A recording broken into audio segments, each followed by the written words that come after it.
Bonjour, Nicolas Martin. Écoutez, laissez-moi vous dire le plus simplement du monde que je suis très heureux d'animer cette journée.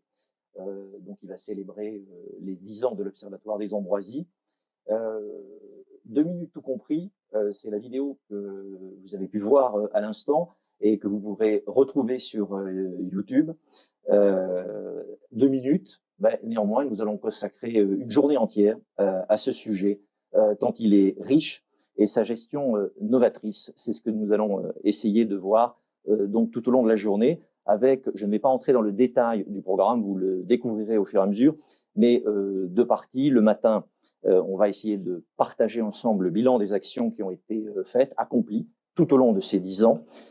Donc bilan, et puis avec quelques zooms sur l'évolution des expositions au pollen et l'évaluation du coût sanitaire, le rôle et l'implication des différents acteurs. Nous y reviendrons d'ailleurs l'après-midi. La présentation du PNSE, donc le Plan National Santé-Environnement version 4, et du nouvel observatoire, nous allons en parler. L'après-midi sera plutôt consacré à un partage d'éléments stratégiques concernant l'avenir. Nous reviendrons donc sur le rôle de la société civile dans une dynamique santé-environnement. Nous aurons une réflexion sur l'état actuel de la réglementation et nous nous poserons la question suivante, réglementation fin ou moyen. Et puis, nous terminerons avec une évocation tout à fait passionnante des outils pour la lutte contre l'ambroisie. Nous parlerons des innovations techniques et scientifiques. Donc, cette journée, ce sont des sujets, des thèmes, mais aussi des quiz, des vidéos, vous venez d'en voir une, des exposés, des débats, et c'est très important, vos questions qui peuvent être adressées par chat, donc sur YouTube, et coordonnées par Alice Samama, donc vous entendrez, qui est en régie, mais vous ne la verrez pas, mais elle sera avec nous tout au long de la journée. Donc Alice Samama, qui est chargée de mission de l'Observatoire des Ambroisies, est fortement impliquée dans la préparation de cette journée. Donc Alice, à tout à l'heure. À mes côtés, tout au long de cette journée, donc Olivier Péchama, un mot, alors je le dis, ça vaut d'ailleurs pour l'ensemble des personnes qui vont se succéder sur ce plateau. Si je profère quelques conneries en vous présentant, vous me recadrez aussi sec et le plus simplement du monde. Donc, vous êtes juriste de formation, diplômé d'un institut d'administration des entreprises, aujourd'hui le directeur général de Fredon France, que vous avez rejoint en 2011. Donc, Fredon France, qui est la tête de pont du réseau Fredon, et vous assurez également les fonctions de directeur des affaires juridiques. Alors, juste un point qui est important peut-être d'avoir en tête, même si la plupart des auditeurs le connaissent sans doute, mais Fredon France, c'est une maison très ancienne, une entité juridique qui a 90 ans. Donc, historiquement, c'est le premier réseau d'experts au service de la santé du végétal, de l'environnement et des hommes. Et parmi les multiples activités de cet acteur indépendant, il y a, on va y revenir dans un instant, depuis 2017, qui était préalablement piloté par l'INRA de 2011 à 2016, l'Observatoire des Ambroisies. Donc, on fête bien les 10 ans de l'Observatoire des Ambroisies et non pas les 10 ans de Fredon. On est d'accord? Tout à fait. Bonjour à tous. Déjà ravi de participer à cet événement. Et effectivement, c'est bien 10 ans de l'Observatoire. Fredon France, 90 ans. Et en cherchant bien dans les annales, le groupe, effectivement, est né en 1898. Donc, c'est une histoire d'espèces envahissantes qui dure dans le temps sous des paramètres différents. On aura l'occasion d'en parler à l'occasion de ces journées. Donc Olivier, libre à vous d'intervenir à tout moment tout au long de cette journée, indépendamment des 2 moments où vous proposerez vos propres réflexions. Avec nous aussi pour ouvrir cette journée, et nous l'en remercions chaleureusement, donc Caroline Paul, vous dirigez le bureau de l'environnement extérieur et des produits chimiques à la Direction générale de la santé, DGS, donc du ministère des Solidarités et de la Santé. Ce bureau est notamment chargé de coordonner l'action du ministère de la Santé en matière de qualité de l'air, de prévention et de lutte contre les végétaux à pollen allergisants, dont les ambroisies. Ayant été fortement impliqué dans cette aventure, il était naturel de vous demander en quelques mots qu'est-ce que l'Observatoire des Ambroisies, ses rôles et ses missions, ce que nous approfondirons tout au long de la journée. Caroline Paul. Bonjour, merci et bonjour à tous. Et vraiment, je suis ravie d'abord d'être avec vous aujourd'hui pour fêter les 10 ans de cet observatoire que nous avons créé donc à l'époque avec l'INRA et qui a été une bagarre continue, je dirais, pour obtenir les financements et autres. Et donc, ça a été toute une histoire, je dirais, riche est intéressante et je pense qu'on a acquis maintenant, et on en parlera dans la journée, un cadre réglementaire et un cadre technique de bonne qualité grâce à cet observatoire. Merci Caroline Paul. Alors ce volet réglementaire, nous allons y revenir effectivement à plusieurs reprises pour savoir ce qu'il en est aujourd'hui et ce qu'il pourrait en être demain. Donc nous avons la chance de pouvoir entendre donc, le professeur Jérôme Salomon. Donc la crise sanitaire a rendu familier à la plupart d'entre nous, sauf méprise, là je me retourne vers vous deux, mais il est médecin infectiologue, spécialiste de santé publique et directeur général donc de la santé depuis janvier 2018. Il a accepté donc de nous livrer ses réflexions sur les enjeux de cette journée. Écoutons, regardons.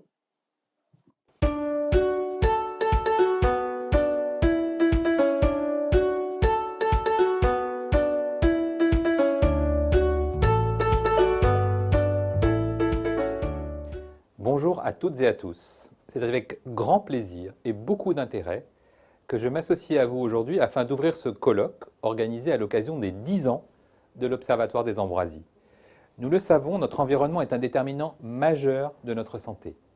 L'actualité sanitaire, tout comme les effets du changement climatique, montrent que ces interactions s'accroissent. Nos concitoyennes et concitoyens s'interrogent de plus en plus sur l'impact de leur environnement sur leur santé. Un des sujets importants de la santé environnementale est celui des espèces animales ou végétales vectrices de maladies. Ces espèces envahissantes et les organismes pathogènes se développent du fait de l'influence du climat en pleine évolution et de l'augmentation des échanges au niveau planétaire, échanges entre humains et entre écosystèmes. Cette préoccupation est partagée au niveau international. Citons le règlement européen de 2014 sur les espèces exotiques envahissantes qui prend en compte les impacts sur la santé humaine de ces espèces, tout comme leur impact sur l'environnement. L'Observatoire de l'Ambroisie a été créé en 2011 avec l'appui à l'époque de l'Institut national de la recherche agronomique, l'INRA. Il s'agissait d'assurer une coordination pérenne des actions menées en France contre cette plante très allergisante afin de les rendre plus efficaces. La loi de modernisation de notre système de santé de 2016 a consacré la prévention et la lutte contre les espèces nuisibles à la santé humaine en les inscrivant dans le Code de la santé publique et en prévoyant cette nécessaire coordination des actions au niveau national par l'Observatoire et au niveau local. Plus récemment, fin 2020, l'Agence nationale de sécurité sanitaire de l'alimentation, de l'environnement et du travail, l'ANSES, saisie sur ce sujet, a estimé qu'au minimum 1 million de personnes seraient allergiques au pollen d'ambroisie en France et que les coûts de prise en charge médicale s'élèveraient à 59 millions d'euros par an. Ces derniers chiffres montrent la nécessité de se mobiliser encore et toujours sur cette thématique. Il s'agit de réduire le nombre de personnes malades à moyen et long terme, avec pour corollaire des économies en termes de dépenses de santé. Cette journée est l'occasion de faire le bilan des actions de lutte menées depuis 10 ans contre l'ambroisie, lutte qui implique un grand nombre d'acteurs, tant sur le terrain qu'au niveau national. Ce colloque est également l'occasion de dessiner les orientations futures de cet observatoire, dans une démarche d'amélioration continue afin de garantir une meilleure maîtrise des risques environnementaux pour la santé de nos concitoyens. Cette journée s'inscrit aussi dans le cadre du Plan national santé-environnement 4, le PNSE 4, un environnement, une santé. En effet, ce plan adopté très récemment prévoit la création d'un observatoire des espèces à enjeu pour la santé humaine. Il s'agira ainsi d'élargir le champ des missions de l'Observatoire des Ambroisies à d'autres espèces dont la prolifération présente un danger pour la santé. En effet, face à ces espèces invasives, il est nécessaire de renforcer notre organisation au niveau national avec les agences régionales de santé, les ARS, les collectivités et l'ensemble des acteurs de terrain concernés, en collaboration avec nos voisins et partenaires européens. Cet observatoire des ambroisies, géré depuis 2016 par Fredon France, est devenu un centre de ressources, mais aussi un lieu d'échange multidisciplinaire et interministériel. Il a acquis l'expérience de la coordination de l'ensemble des acteurs pour mettre en œuvre de nouvelles missions. L'ambroisie, c'est l'affaire de toutes et tous. Ce 15 juin marque l'ouverture des journées de lutte contre les ambroisies qui ont lieu jusqu'au 30 juin. Comme chaque année, les collectivités locales, les référents, les coordinateurs et les autres structures impliquées dans la lutte contre les ambroisies partout en France, seront invités à organiser des manifestations autour de l'ambroisie. Je salue à cet égard le travail des milliers de référents ambroisie, désormais plus de 5000 en France, qui participent à cette lutte au sein des collectivités. Il apparaît essentiel que chacun, au plus près des territoires, s'approprie les enjeux environnementaux impactant la santé, en coordination avec les ARS et les différents acteurs impliqués. L'interconnexion entre les politiques en matière de santé animale, santé végétale et santé humaine en sera renforcée, illustrant ainsi le concept One Health, une seule santé. Je vous souhaite à toutes et à tous un excellent e-colloque et invite tout un chacun à participer aux travaux et aux productions du désormais Observatoire des espèces à enjeux pour la santé. Je vous remercie pour votre attention.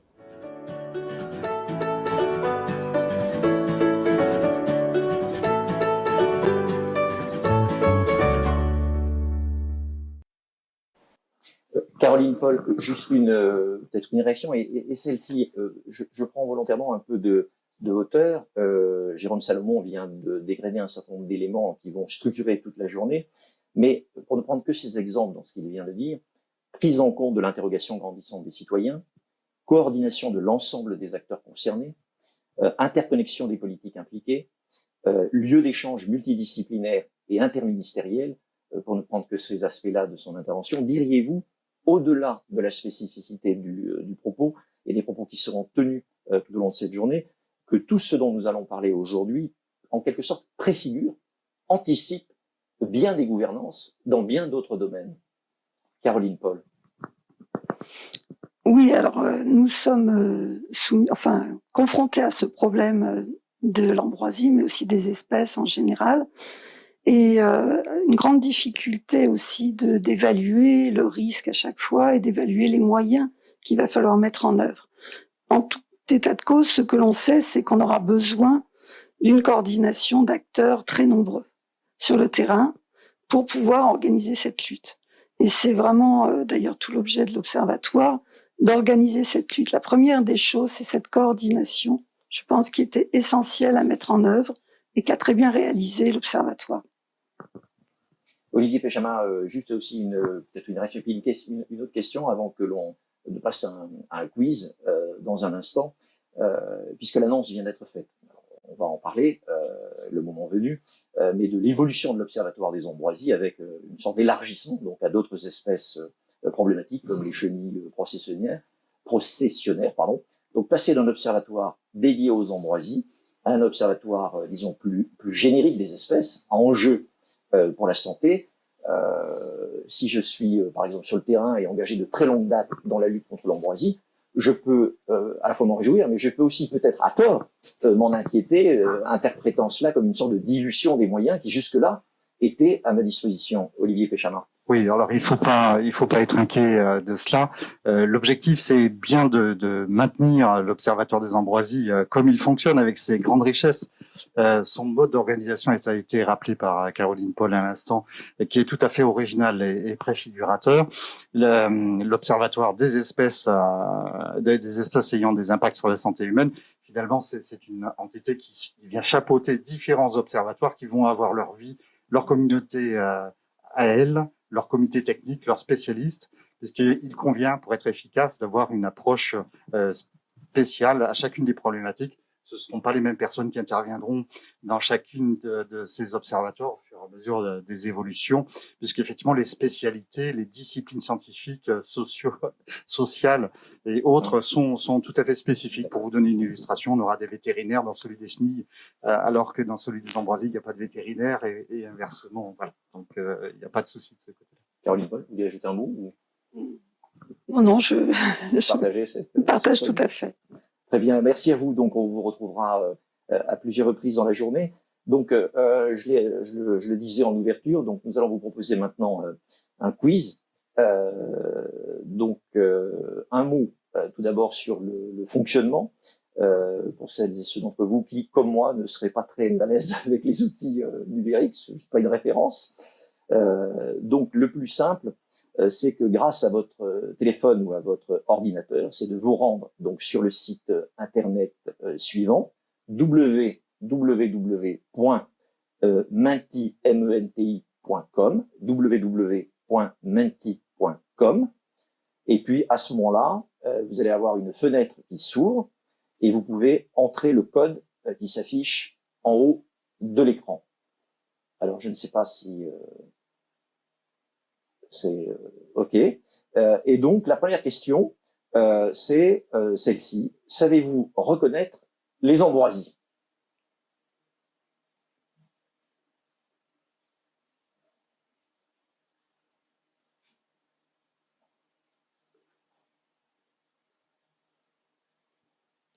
Bon, comme c'est le premier, on va laisser quand même le temps, les gens un peu voter. Vous me ferez un signe pour me dire quand est-ce qu'il faut.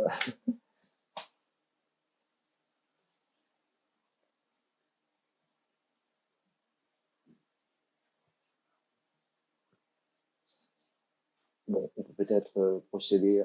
Non, on attend encore un peu.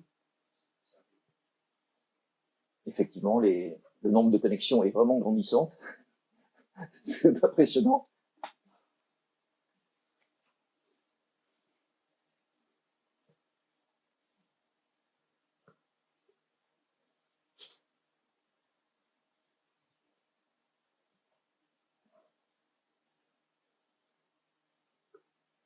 Encore un instant et puis on peut procéder à l'affichage des résultats. Donc, on va découvrir comme vous les résultats sur notre écran de contrôle. Et que pour l'instant, on n'a pas.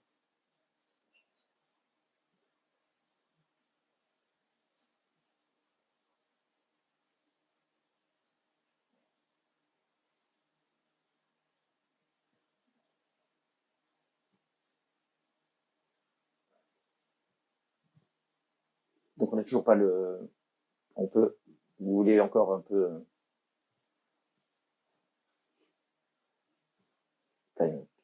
Alors, oui. Alors, peut-être pour... donc, la réponse est sans appel, sans préjuger de l'exactitude de la réponse. Mais pour commenter ce résultat, donc Marie-Lou Mottet nous a rejoint. Donc, vous êtes biologiste de formation, l'animatrice de l'Observatoire des Ambroisies en 2016 à l'INRA et depuis 2017 chargée de la coordination de l'Observatoire au sein de Fredon France. Donc, vous êtes une spécialiste, c'est-à-dire l'ambroisie n'a pas de secret pour vous. Pourtant, celle-ci n'est pas si facile à reconnaître et les confusions sont fréquentes. Alors, un mot pour interpréter ce résultat. Oui. Marie-Lou. Bonjour à tous. Oui, effectivement, les internautes sont plutôt forts pour le moment. Est-ce qu'effectivement, c'était bien de l'ambroisie à feuilles d'armoise que vous voyez en photo sur vos écrans. Elle était là au stade, on voyait bientôt la fleur qui se formait, donc elle allait commencer à être seulement dangereuse puisqu'elle ne produisait pas encore de pollen. Et voilà, c'est vraiment à ce stade-là que on est censé faire les actions de gestion pour éviter justement la production de pollen. Mais effectivement, bravo, c'était bien de l'ambroisie à feuilles d'armoise, cette première photo. Marie-Lou, Olivier, peut-être un mot, c'est quand même extrêmement important effectivement que cette reconnaissance de la plante, si l'on s'avise du rôle, et on le verra tout à l'heure, je pense, avec Samuel Monnier, de la plateforme interactive Signalement Ambroisie, puisque faut-il être encore capable de la reconnaître, donc feuilles du même vert clair sur les deux faces, plus pas d'odeur quand on les frotte dans les deux mains, est-il expliqué sur la plateforme. Donc ce sondage n'est pas anodin, Olivier. Il est peut-être pas représentatif dans oui, bien sûr. dans son résultat, parce que oui. Les internautes sont plutôt intéressés par le sujet, donc j'imagine qu'ils ont un bon niveau de connaissance. Par contre, effectivement, on a aussi une connaissance variable sur le territoire français. Dans les régions qui sont assez fortement impactées, les gens la connaissent plutôt pour la côtoyer et avoir eu une sensibilisation plutôt forte. Et par contre, dans les territoires exempts ou en zone de front, c'est moins connu. Et donc, un des gros travaux, c'est de sensibiliser à la reconnaissance le plus tôt possible pour éviter effectivement des phénomènes de reproduction et d'envahissement qui ne sont plus gérables après ou difficilement en tout cas. D'accord. Merci Olivier, merci Marie-Lou. On vous retrouvera cet après-midi. Comment? Ah pardon, il y a d'autres, je croyais qu'il y avait... Autant pour moi.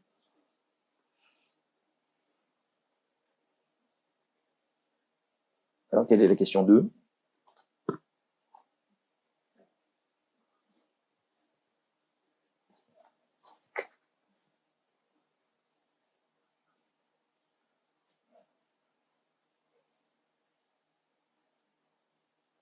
Ah oui, le sondage est retors. On va voir s'ils sont bons jusqu'au bout. Oui, c'était trop facile, je me disais aussi.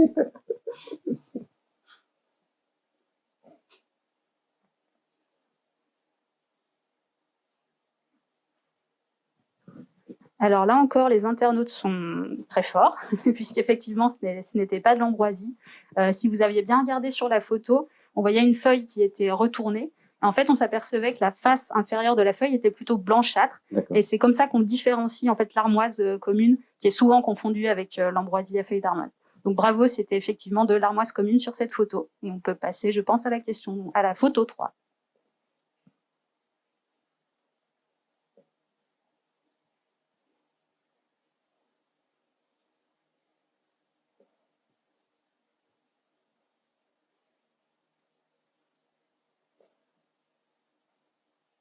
Ils vont bien finir par trébucher. Non. C'est peut-être un piège.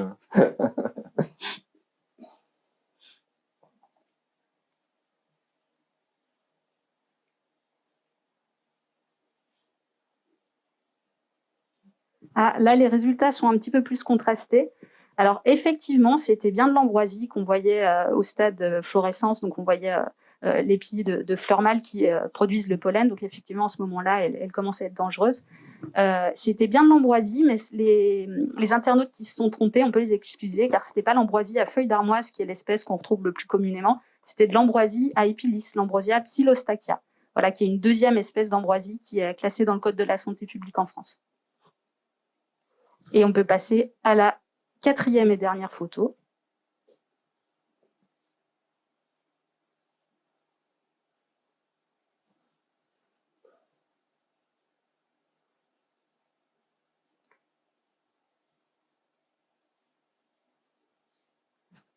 Peut-être un petit indice supplémentaire sur celle-ci.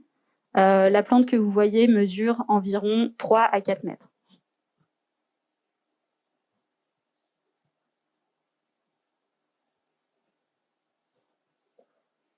Là encore, un peu plus contrasté dans les résultats. Alors, c'était effectivement de l'ambroisie, mais encore une fois, c'était l'ambroisie trifide, donc la 3e espèce qui est réglementée dans le Code de la santé publique, qui est donc une espèce également au pollen allergisant, qui est également classée, et qui, elle, est une géante, on la voit facilement, parce qu'elle peut monter jusqu'à 4 mètres selon l'habitat dans lequel elle se trouve. Merci Marie-Lou Mottet. Caroline Paul, vous auriez eu tout juste? Oserais-je avouer que non. Une fois, je me serais trompée. C'est quand même bien.